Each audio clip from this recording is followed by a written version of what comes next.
Bonjour, donc je m'appelle Vanessa Ring du blog Être une femme libre et je suis ravie d'avoir à côté de moi une délicieuse co-créatrice. Merci Lilou, je suis très heureuse que tu aies accepté cette invitation des plus spontanée. Spontanément, hier soir, j'ai été là. J'ai débarqué à la conférence, j'ai suivi mon cœur qui m'a dit viens là et je suis là ce matin où tu m'as donné rendez-vous pour cette entrevue. Donc, comment dire non à une femme comme toi? Ce n'est pas possible. Bah merci, ça me touche. Moi qui étais plutôt, et je suis encore d'ailleurs, plutôt timide, réservée, donc ça me fait sortir de ma réserve. C'est beau de ne pas être 100% sûr de soi et en même temps d'avoir d'oser demander comme ça, je trouve ça vulnérable et c'est touchant. Merci. C'est humain. Merci. Et je crois que tu m'as pas mal inspirée à travers tes vidéos. C'est pas du tout, je suis une apprentie journaliste, donc c'est nouveau pour moi. Mais par contre, j'ai été, dans mon parcours de vie, j'ai été fortement inspirée par toi. Parce que j'ai aussi à un moment donné quitté les structures, quitté... Yes. Et donc moi, le blog Être une femme libre, c'est justement sortir de mes propres enfermements, de mes propres cases. C'est moi. Ouais. Voilà. Et donc j'avais envie, parce que c'est quelque chose que je sens beaucoup chez toi, c'est ce chemin d'ouverture du cœur. Oui. Moi j'avais mon cœur cadenassé à triple tour. Pareil. Donc je sens les murailles, les verrous, les cadenas. Ne m'approchez pas trop près. Ne m'approchez pas trop près, surtout. Et en même temps, j'ai très envie d'être dans l'ouverture. Bah oui. Ce paradoxe. Ah oui, tu t'es protégée parce qu'il y a tellement d'amour à donner, une grande sensibilité qu'on a appris à se protéger. On a appris à se protéger. On n'est pas les seuls, je crois. Non, je ne crois pas. C'est pour ça que quelque part, ça m'inspire de parler de ça, parce que j'ai pris tes 3 livres. Et j'avais envie de voir un peu avec toi. Tu as écrit 3 livres, hein, donc le premier, c'est Je n'ai plus de job, ça me plaît. Le deuxième, Je n'ai plus d'argent et ça me plaît. Et le troisième, Je n'ai plus... J'ai pas de religion et ça me plaît. Et ça me plaît. Ouais. Et donc là maintenant, tu fais tout ce qui te plaît. Et là j'en suis, j'ai pas de mec et ça me plaît, je crois. C'est le 4e livre. Ouais. Non mais c'est négatif, mais c'est positif. Hein. Parce que dans chaque épreuve, forcément chaque défi de la vie, il y a un cadeau.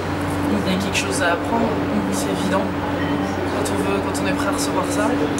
Alors justement, est-ce que tu peux développer un peu plus comment ton cœur s'ouvre à travers tes voyages? À travers les voyages, les rencontres, les différentes interviews et puis surtout des situations de la vie qui font qu'on voit qu'on est limité et qu'on souffre de ne pas de ne pas vouloir, de ne pas s'autoriser à vivre pleinement ces belles choses, des fois peur de recevoir. On se pose des questions sur les gens, où on a peur d'être manipulé, où on a peur, on se sent seul, isolé, puis que personne ne comprend. Il y a toutes ces choses qui sont là au quotidien, qu'on ressent tous plus ou moins, je pense. Hein.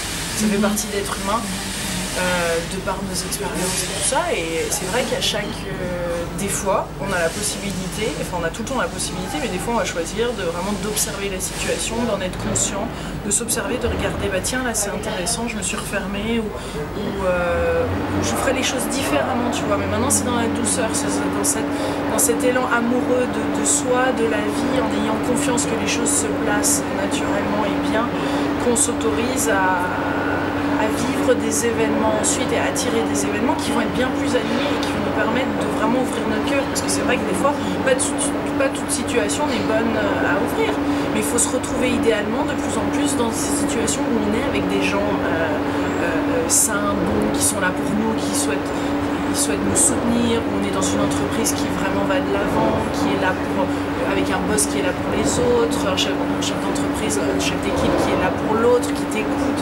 Là tu vas t'autoriser à vraiment vivre ton potentiel.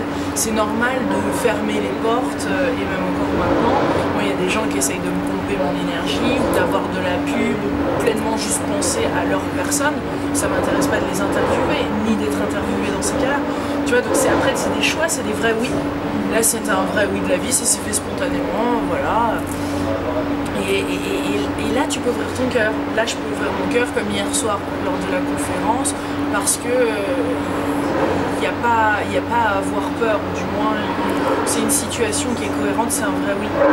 Après, il y a des fois on est surpris et son cœur se referme, on n'arrive pas à être vraiment dans cette fluidité, dans le moment présent, parce que quand un cœur est ouvert, il est connecté à un grand tout, quoi. On se sent libre d'aimer, d'être, on fait confiance à l'autre, mais en même temps on voit ce qu'il y a, on voit la part c'est comme si c'était transparent, tout devient transparent et beaucoup plus fluide.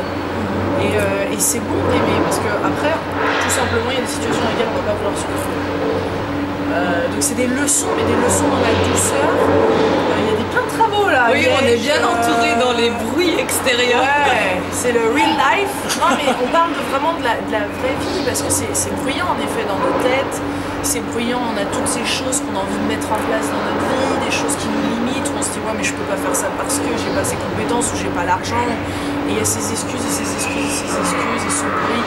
C'est pour ça que la méditation, c'est pour ça que des temps de prière, c'est pour ça que des temps d'arrêt, ou simplement être dans la nature, tout ça c'est hyper important. Et respirer et ralentir ce mental qui est sans cesse en train de nous dire que tout va mal, que les choses vont mal se passer, qu'il faut penser à ci et à ça. C'est quand on est en cohérence cardiaque et dans sa tête et tout ça, on se sent vraiment aligné, que le cœur est ouvert, les choses se placent assez naturellement et facilement, et on pense à la bonne chose au bon moment, et hop, on le met en place, on rebondit, on travaille en équipe, on a envie de faire des choses ensemble, et ça se fait dans une fluidité. Peut-être que c'est pas parfait, et ça ne sera jamais, la perfection n'existe pas, mais on arrive à poser les choses, et puis grandir, et apprendre, et structurer, etc., etc. Mais dans l'amour, et non plus dans la peur. Et quels sont, je dirais, tes baromètres en fait, qui te permettent de dire à un moment, tiens, moi je suis alignée là, je le sens, ou à d'autres moments au contraire, je vais peut-être remettre mon cadenas. Ouais.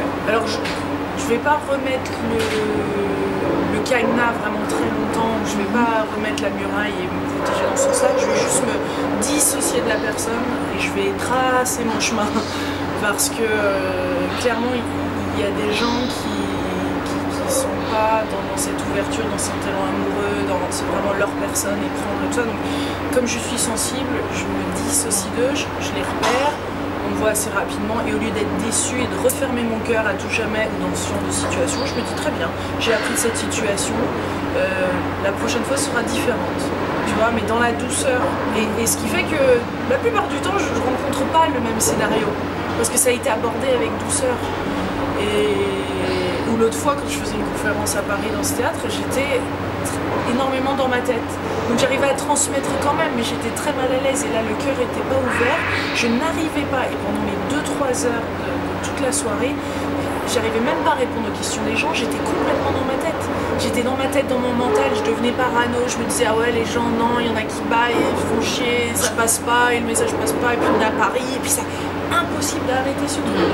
Il y a des jours comme ça, il y a des soirs comme ça, ça fait partie d'être humain.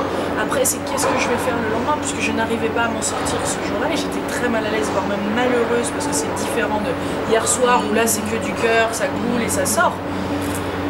Et c'est déroutant ces moments, mais c'est des moments où on peut faire le point, et ok, bon, bah, c'est telle et telle chose, je vais mettre en place, il est temps peut-être d'apprendre de nouvelles choses, d'apprendre de nouvelles techniques, peut-être de prendre un cours, de professionnaliser, de structurer, qu'est-ce que je peux apprendre de tout ça. Mais c'est plus, ah bah ça y est, les conférences c'est fini, parce que ça m'est passé quand même par la tête. Hein. Tu as une expérience comme ça, tu te dis ça y est, c'est bon, je suis vraiment pas faite pour ça, pour qui tu te pries là à faire tes trucs, non. Et c'est ça la nature humaine, constamment, à se donner raison qu'on n'est pas, we're not good enough, comme si on n'était pas assez bien. C'est fou. Au lieu de, comme un enfant, un petit enfant qui a besoin d'être materné, bah, c'est ce qu'on se donne ça à soi-même. Il y a beaucoup, tu nous donnes beaucoup de partage, hein, il y a beaucoup d'infos qui arrivent en une fois. Je vais juste me permettre de résumer un tout petit peu les grands éléments que j'ai sentis, enfin ce que tu as partagé, c'était la douceur. Quelque part, c'est d'être dans la douceur avec soi-même et avec les autres, ce qui te permet non pas nécessairement de couper le lien à l'autre, mais de revenir en observateur, de revenir dans la conscience de ce que tu vis à l'instant. Ouais, c'est ça. Ouais. De la douceur, du respect, de l'amour. Et alors j'aimais se respecter dans toute situation. Ouais. J'aimais essayer la phrase que tu as utilisée, c'est l'élan d'amour pour soi. Ah. Et pour la vie, d'être amoureuse de la vie.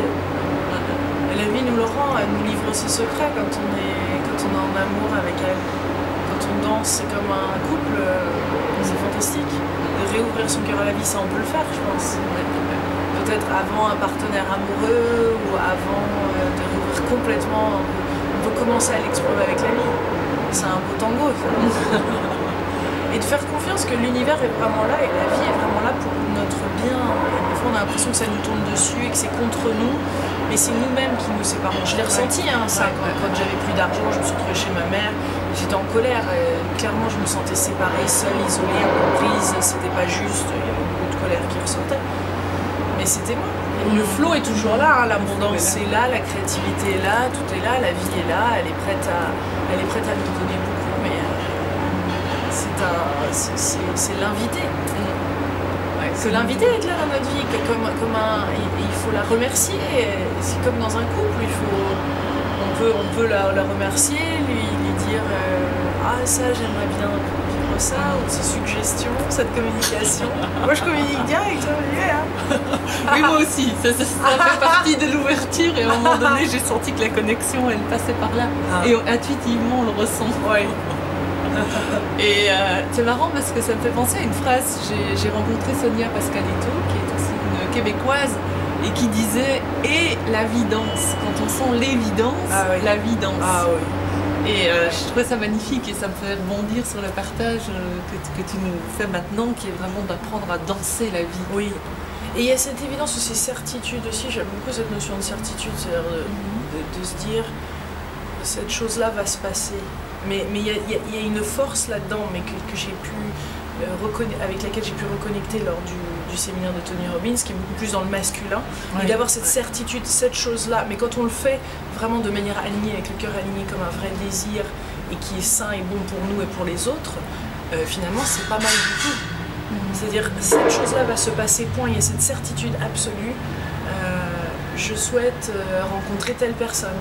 Non, avec certitude, I must, je dois rencontrer cette personne. Il y a une énergie là qui va dans ce sens-là qui est assez intéressante aussi. Donc je sais pas, il y a des petits éléments comme ça, je trouve, qui nous arrivent, on entend, appliquons-les au quotidien. Voyons ce qui marche pas pour soi-même, peut-être que c'est exactement ce qu'il nous faut à ce moment-là pendant une semaine, 15 jours, et après, non, peut-être que ça va repartir vers une petite histoire chamanique ou énergétique, on verra bien. Tu suis le flow. Bah ouais, au maximum. Carrément. Et le regard de Lilou sur son parcours maintenant, c'est quoi? Ouais, c'est chouette, c'est beaucoup de gratitude. C'est que de la gratitude, c'est là où mon cœur s'ouvre. Si je regarde là ce qui se passe en ce moment, ce qui s'est passé il y a un an, ce qui s'est passé en 2011 quand j'ai démarré le tour, 2009 que j'ai commencé à faire des vidéos en français, ou 2006 quand le défi des 100 jours est arrivé, a commencé au 2000 quand le premier cours de développement personnel auquel j'ai participé. C'est chouette de voir ces petits pas que j'ai pu faire, et j'ai beaucoup de gratitude de la vie, mais aussi de moi-même, d'avoir eu le courage de l'avoir fait, d'avoir regardé ces situations, d'avoir fait ce travail qui est difficile et de continuer à le faire, d'aller chercher ces éléments, de continuer à grandir de tout ça, c'est étonnant, ouais. Et de se donner la petite tape sur l'épaule. Ouais, petite tape sur l'épaule. Des fois, ça m'arrive de me lever le matin et de me faire un câlin, parce qu'on n'a pas toujours ça, on l'attend de l'extérieur, et après on est dans la demande. C'est pas... On peut se l'offrir. Je crois qu'on peut se l'offrir. Et tes astuces au quotidien, c'est quoi? Comme tu voyages beaucoup, comme tu bouges beaucoup, est-ce que tu aurais 3 astuces à nous citer que tu utilises très régulièrement? Ouais, je fais des petits exercices dès en me levant, j'écoute une musique, j'adore So Much Magnificence, que Tony Robbins d'ailleurs met dans ses séminaires, mais c'est vraiment tout en douceur, donc rien que se lever comme ça sur cette douceur. Après je fais des exercices de respiration, que ce soit du Kriya Yoga en méditation ou autre, mais au moins 5 minutes, 10 minutes si possible, de respiration, de gratitude, peut-être de décision face à ce que je souhaite créer, co-créer dans la journée. Au moins créer une intention pour la journée. C'est-à-dire, mon intention est que ma journée se passe bien, que les choses se mettent en place, que je sois créative, productive, que ce soit aligné tout ça, ça va être des choses que je vais faire assez naturellement. J'adore utiliser les petites huiles essentielles quand il y a besoin, ça apporte beaucoup de douceur. Et manger sainement, hein. Surtout quand on voyage comme ça beaucoup, le verre, tout ce qui est nourriture crue. J'adore créer j'ai cet appareil qui est en plastique là, qui est vraiment que tu fais des spaghettis de courgettes. Alors ça, des spaghettis de courgettes crues et tu mets de l'huile d'olive et du citron. Je vais vitalité tester. Absolue. Ça s'appelle un spiralizer, je sais plus comment il s'appelle ça, mais tu fais des spaghettis en 2 secondes. C'est fantastique. Je vais tester. Donc cette nourriture là, tu vois, moi, je mange moins de viande, mais peut-être un peu de poisson de temps en temps, mais c'est surtout pas mal plus de légumes. J'essaye d'être moins extrémiste parce qu'avant j'étais 100% cru, vegan. J'ai trouvé un bon équilibre entre tout ça. C'est vrai que le sucre, trucs frits, la viande, tout ça j'évite quand même. Et vraiment une douche tous les soirs aussi pour un petit peu me nettoyer comme si énergétiquement de la journée. Douche énergétique. Et puis hop, poli. Et là je me dis 5 choses pour lesquelles je suis reconnaissante. Toujours dans la gratitude, ces choses qui se sont bien passées dans la journée. J'essaye d'y penser, mais surtout je participe au défi des 100 jours. J'en ai parlé hier, mais d'être constamment dans des saisons et d'appliquer, c'est vraiment ça qui me structure et qui m'aide à créer ce contexte-là et de l'avoir réel et vrai et d'être là-dedans. Parce que si ça tenait qu'à moi, c'est facile de sortir, mais je sens une certaine obligation d'aller jusqu'au bout et de le faire. Et même si je participe de temps en temps, le contexte il est quand même là. Là, je suis dans un contexte pendant 100 jours d'être en forme, remise en forme. Je sais pas trop comment les choses vont se passer, mais c'est quand même là. Donc il y a des choix que je vais faire qui vont être un peu différents. C'est des petites rectifications qui sont assez intéressantes au quotidien. Et sur 100 jours, on voit vraiment la différence. Sans se mettre trop de pression, parce que ça sert à rien de rajouter du stress ou de rajouter un truc en plus à faire. Au contraire, c'est simplement voir la vie dans ce filtre-là, ce filtre de « Ah, je vais attirer le job de mes rêves ou l'homme de ma vie ou d'être en forme ». Oui, et puis ça permet aussi des rencontres. Des belles rencontres. Des belles rencontres qui sont dans les synchronicités quelque part. Que les synchronicités. Ce n'est que ça, d'ailleurs la vie n'est que ça. C'est du bonheur. Après, le hasard, c'est vrai qu'il n'existe pas vraiment. Non, c'est Paul Éluard, je crois, qui disait il n'y a pas d'hasard, il n'y a que des rendez-vous. Ouais. Je crois vraiment que c'est comme ça que je le vis en tout cas. Je sais pas si c'est la vérité, je pense qu'il y a plein de vérités. Il y a sa vérité, ce qu'on est en train de vivre, et c'est ça qui est important, c'est d'être aligné avec sa vérité, d'être authentique face à soi-même. Et dans tous tes rendez-vous, parce que tu as fait déjà tellement d'entrevues, quelle est l'entrevue qui t'a le plus marqué, ou la personne qui t'a le plus marqué? J'ai adoré Wayne Dyer, un auteur américain que j'ai interviewé à Hawaï, mais aussi Olivier Roerich, là récemment, un Français que j'ai interviewé, Christine Michaud m'en avait parlé, qui enseigne la méditation. C'était vraiment une très belle rencontre. Il y a vraiment beaucoup de rencontres qui sont étonnantes, magnifiques. Chaque vidéo a quelque chose, c'est dur de comparer. Après, il y a des personnes qu'on souhaite vraiment rencontrer un jour. Là, c'est spécial. On peut être déçu, ça peut mieux se passer. Il y a plein de scénarios possibles. Il y a la grue qui augmente, il y a le sang qui augmente.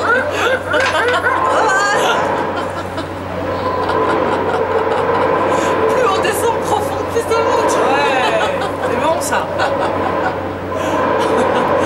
Et je voulais dire par rapport, on va terminer maintenant, mais c'était pour voir. Tu disais? Ouais. Le message pour ce monde d'aujourd'hui. Foncez! À la fois dans les bruits, parce qu'il y a les bruits extérieurs qui à certains moments où on peut se sentir envahi aussi. Ouais. Et ce message finalement où on arrive vraiment dans une nouvelle conscience, il y a une conscience du cœur qui s'ouvre de plus en plus, en tout cas que je ressens de plus en plus sur le chemin, les rencontres se font plus facilement qu'avant. Ce serait quoi ton message? Eh bien, de prendre du temps pour soi. Voilà, pour être une femme libre, pour un homme libre, il faut prendre du temps pour soi. Et vraiment, c'est essentiel. Prendre du temps pour soi et se donner tout ce qu'on attend des autres. Donnons-nous-le. Oui. Ouais. Et donc, la liberté, la femme libre, puisque tu l'évoques justement, c'est quoi pour toi? libre d'être, libre dans ses actions, dans sa sensualité, dans sa sexualité, dans son épanouissement, financièrement. C'est une femme qui fait des choix qui sont cohérents avec elle-même et elle se sent bien, elle se sent épanouie, elle se sent belle. C'est ça une femme libre. Super, bah, je pense qu'on en avait une juste à côté. Merci. Donc merci de tout cœur Lilou. Merci. Merci d'avoir accepté. Merci. Vous retrouverez l'interview sur le blog êtreuneFemmeLibre.com. Merci beaucoup. À très bientôt.